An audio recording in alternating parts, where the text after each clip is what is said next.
big hello and a very warm welcome to Brand Equity with me, Sonali Krishna. It's not news when I say consumer behavior during 2020 saw some dramatic shifts, and the biggest of them all was digital adoption. According to reports, India's active internet base rose from 574 million in 2019 to 734 million by the end of 2020. Time spent online also grew dramatically in terms of average daily time. What it also did was catapulted India as a leading mobile-first consumer economy. The question we're asking today is, while mobile adoption has been significant, what does that mean for marketers, mobile marketing, and most importantly, efficacy? Joining me today to discuss the current mobile landscape from both a consumer behavior as well as a mobile marketing practices standpoint, I'm joined by Vasuta Agarwal, Managing Director, Asia Pacific, InMobi's. Thank you so much, Vasuta. Truly a pleasure having you on Brand Equity. Thanks, Sonali. It's great being here today. So first things first, for the benefit of myself and my viewers, can you talk to me about the big shifts you've seen in 2020 when it comes from a consumer behavior standpoint and adoption standpoint of digital as a whole and mobile in particular? Sure. So, Sonali, I think, this whole phenomena of digital transformation has been, happening in the last decade. And especially in a country like India, it's been dominated by mobile. I think the phenomena of 4G, the smartphone penetration in the country, all of these have pretty much set the stage for this explosion on mobile that we are seeing in the last few years. I think what the pandemic, though, has done is that it has accelerated these changes. And probably in the last 12 months, we saw a shift which was equivalent to the last 3 or 4 years combined. And I think some of the dominant ones, the dominant consumer trends that we've seen change is one, of course, the time spent on mobile. I think the second is in the number of apps being downloaded. And third is the consumer spending on mobile. I think all of these trends have really gone through the roof, and you refer to some of those numbers yourself. But if we really look at last year, 25% of the internet users in the world were contributed from India. And 95% of these people access the internet using mobile. So that goes to say something about this explosion on mobile that we're seeing. Right. So Vasuta, what you're saying is true. The adoption has been mammoth. My question is, okay, the adoption is mammoth. So, but what does it mean for the mobile advertising landscape? And correct me if I'm wrong, there's an expanding range of channels, that mobile advertising can bring in, for instance, social, search, in-gaming, in-video, native and programmatic, OTT, browser, magazines, e-commerce, and all of that. My question is, when you say mobile advertising, what was the meaning and the scope of that phenomenon, let's say until 2020 March? What was the size of it? What was the scope of it? And how are marketers looking at the efficacy of it? So if you look at the size and scope of mobile marketing, right, I think mobile marketing, like you said, right, it covers 5 or 6 big areas. There is social, display, video, search, right, and now increasingly e-commerce, classifieds. But I think the areas which have gotten truly disrupted is the whole in-app ecosystem, right? In-app mobile advertising, by virtue of people spending so much time on apps, has truly shot up, through the roof. And mobile itself, right, as a portion of digital spends, has gone up, right? If you see, digital was actually the only medium in 2020 which saw some growth when it comes to advertising channels, right? And it's actually TV did as well. Yeah, so that's why. So it's actually become the second largest medium now after TV, right? Leaving behind, say, print or OOH and radio and so on. And mobile is dominating it. Mobile, from at least our estimates, it has crossed that 50% mark on digital. And I guess by end of this year would be 2/3 of the digital ad spend itself. So digital has grown, but mobile has grown even faster as a share of that, right? And that is why this whole conversation around mobile becomes so important. Right. Let me stop you there for a moment because when you say in-app has truly been, disruptive this year, and that's really been where all the action's been. What does it mean? Let's, for example, I'm a layperson. I use multiple apps. Let's say I use the Tabla Dalal cooking app, right? And in the recent past, when I've opened it, I've seen banner ads, that have come up in not just that app, but several apps that you see banner ads. Is that what we're talking about when we're talking about in-app advertising? Yes. So in-app advertising is essentially, any kind of mobile application. It could be like a cooking app, like you said. It could be a gaming application. It could be an OTT app, right? Any of these, when they show ads within the app environment, that is what we're referring to. But it could, so banner is one form of it, right, which falls under the display advertising ecosystem. Then increasingly you have videos, right? Videos within mobile apps, that's becoming a far more engaging phenomena, right? And that's what marketers are using more and more of. So both display and video advertising have become sort of the big, you can say, pillars of in-app mobile advertising. Right. Which brings me to my next question. I understand banner, and I've understood, the fact that the video will play before you can actually get onto your app. Similar to what, YouTube was doing or is still doing. The efficacy even of those platforms were questioned. My question is, what is the study and the research done on the efficacy of, let's say, a banner ad, which to me mostly seems as an irritant because, I'm just looking to exit it as fast as possible to get to the app. Similarly, I'm looking for the skip button on the video to get to what I want to do, which was similar, in non-mobile platforms as well, where one saw that you're looking very hard to skip it as soon as you can. So, what is your research saying about this? So I would say in terms of efficacy, the good part about digital and even mobile is that it allows different metrics to come into play, right? If you're, for example, looking at brand awareness as an objective for your product or a new launch, then you can measure a lot of metrics around it. You can look at okay, how many unique users did I reach?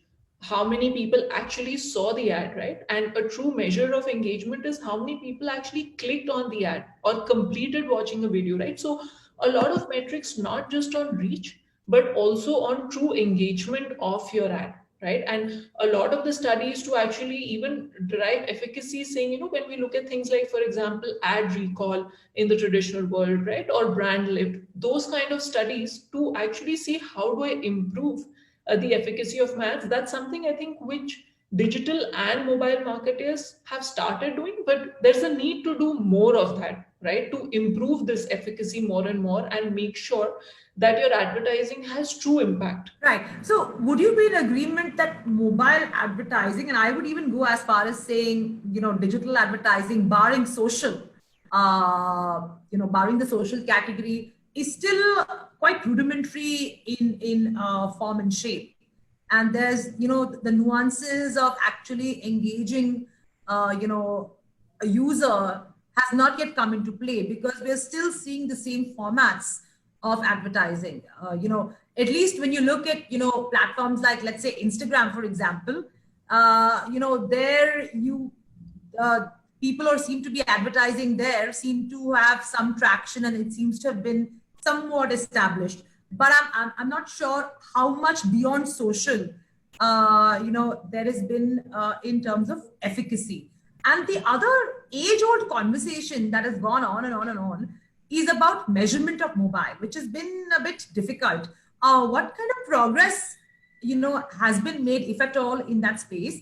And what are advertisers saying when it comes to, measurement of, let's say, a campaign? There are actually some categories and verticals which are ahead of the curve and which are ready, right? So, for example, we see categories like e-commerce, like BFSI and fintech, which seem to be ahead of the curve when it comes to their mobile marketing maturity.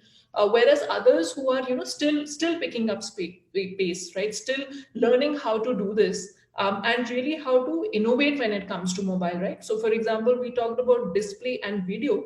Just how do you build mobile first creatives, right, which are engaging to the user? You talk about Instagram, right? Beautiful example, that how do you create vertical videos which users can use, or OTT apps, how do you create videos which people actually want to watch, right, as ads? So I think all of these things become very important as organizations move further on the mobile marketing maturity curve, right? I think apart from this, the second part of your question on measurement on mobile, right? I think for any marketer, that's a must-have, right, when it comes to a medium, because you have to show the ROI of your marketing spends. I think I would say the good part is, compared to maybe traditional media, mobile actually offers a lot of different touch points in the user journey to measure, right? Whether it is things like I mentioned earlier, click-through rates or completed views, which are more an assessment of awareness and engagement, right? But then there are also downstream metrics, right? Nowadays, you can even measure things like online sales, right? Even things like how many people walked into my store, for example. So these are, other metrics which are evolving to measure the ROI of, the whole funnel. So there is, of course, scope, but I do think that mobile marketing is making those leaps and bounds to get to that end state which marketers are looking for. If you had to look at today the explosion of digital, particularly talking about mobile, and you look at the monetization bit, would you say it leaves a lot to be desired? I would say, in terms of ad monetization, if we look at the publisher side of it, right? Definitely, there is scope to, for example, innovate on the formats, right? Like we talked about, displays one, but how do you do more of a video? How do you do more of interactive ads, right? How do you do even more of, say, audio and like AR and VR ads, right? Which are actually engaging and add value for the consumer. So I think there is scope on that side. Similarly, I think there is scope on the data side of things, right? How do you use data signals in a better way? Because especially mobile gives you that option, right? So to not use the data signals for the right insights, for the right targeting, it's available, right? And so that's definitely something that can again improve, monetization. So I think combining, better formats, better, data signals and targeting, the overall monetization can be improved. Would you say data culling and data science per se, while there's big data, small data, and all kinds of data that has been discussed over the last few years, the effective targeting due to data culling, don't you think is still in a very it's in its nascent stage, because you've not yet been able to figure out from that data what exactly your customer wants, and hence target in a scientific manner. It seems random. I mean, I'm sure you and me and so many others receive calls which are absolutely ridiculous, given that you have all my data. So it still seems to be a very backward, area as of now. So I would say, that's a relevant, that's definitely, very, very relevant, because ultimately, any marketing strategy is as good as the data you cull out and the data you use for targeting, right? Or data, or the segments that you create. So yeah, it's absolutely important that, you have the right data strategy. But I would say, what I've seen is that the usage of data is again, dependent on that mobile marketing maturity that we talked about, right? Like there are some sectors and verticals, let's take e-commerce or even fintech as examples, where they are able to segment and personalize at a very, very granular level, right? But that's also because they are very app first, right? So they have a lot of data and insights sitting inside their app, and that gives them the power to segment and target in a very personalized way, right? To the extent that they know when you opened the app last, when you have added something to your cart, when you've not bought it, right? All those insights are readily available with anyone who has an app, right? Whereas if you look at some traditional sectors, they may not have the same app-based connect with their user, and so they may not be able to have that a power of data at that level, which an app-based sector like e-commerce or mobile payments might have. So that's where I think the maturity, the mobile marketing maturity differs, and probably changes your ability to use data. You released the Mobile Marketing Handbook 2021. Uh, Give me, the key highlights from that report, which are important to note for marketers, especially. Sure. So, I would say the report, it, talks about a couple of trends which are, shaping the ecosystem, especially some consumer trends, right? We saw, of course, we're saying that India has become a mobile first economy, right? And it's really leading the world when it comes to being mobile first. But there are areas, where we saw a sharp increase. For example, we see gaming as a category really, explode. We saw user time spent on OTT and short form videos really, go up. We saw mobile commerce as a category really explode. So what does all of this mean for marketeers, right? What it means is that, they have to start thinking mobile video first, for example, because if you have to engage your user in a gaming or an OTT or short form video environment, you have to have a mobile first video strategy, right?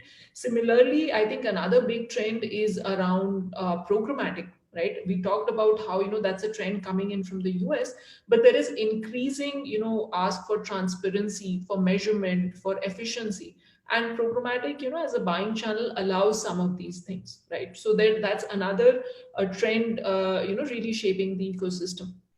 I think the third one I would say for marketers is around consumer intelligence, and this maybe maybe it's not used enough in the mobile ecosystem today, but really getting a pulse of your users on a continuous basis, right? Whether that is through say for example surveys like we do through our InMobi Pulse product, or collecting those insights, shaping them into actionable sort of audiences and reaching your target segment. All of these things become very, very critical. And at least what we've seen is with some of our advertisers, that those who do this well really reap a lot of benefits from their mobile marketing strategy. Some of our like CPG partners in Southeast Asia, they have really used this consumer intelligence stuff in a very, very powerful way to drive efficacy, drive sales, right? All of those things.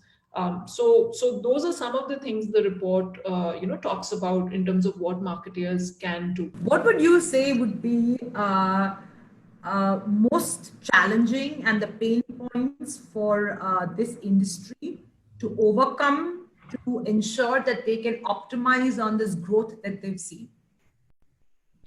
I would, that's always a tricky one because there's so much more you can continue to do, right?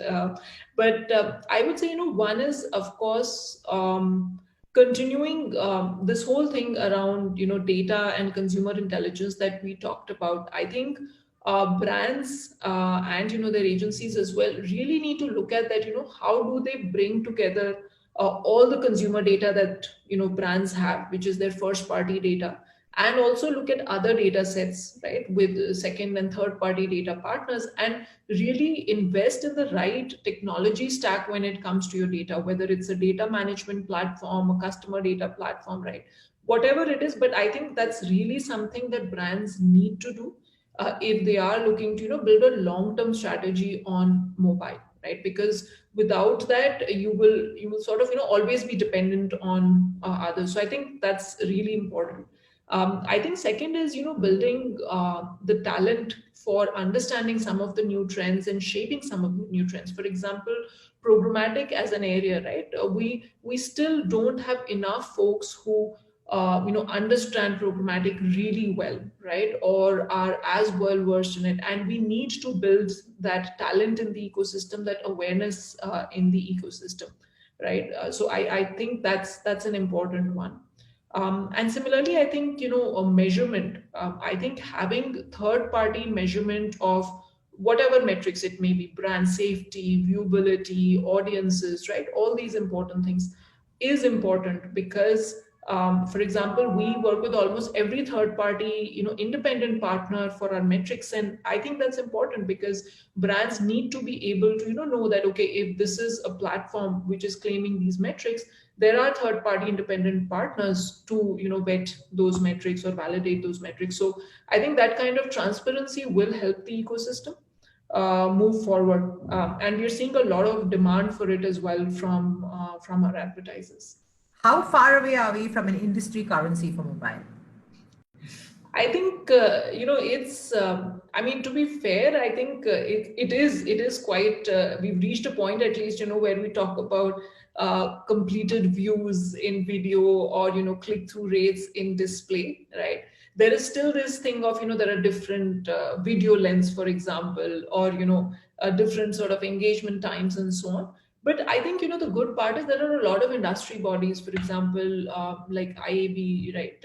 They have taken this charge of working with agencies, working with publishers and platforms to try to define some of these standards. So like for most of our agency partners and others we work with, they have some standards that are defined, and they ask that of you as a minimum to sort of deliver. So which is good. I mean, it forces us also to evolve, right? And I mean, that's something we have done over the years, to invest in that side of things to allow that kind of measurement.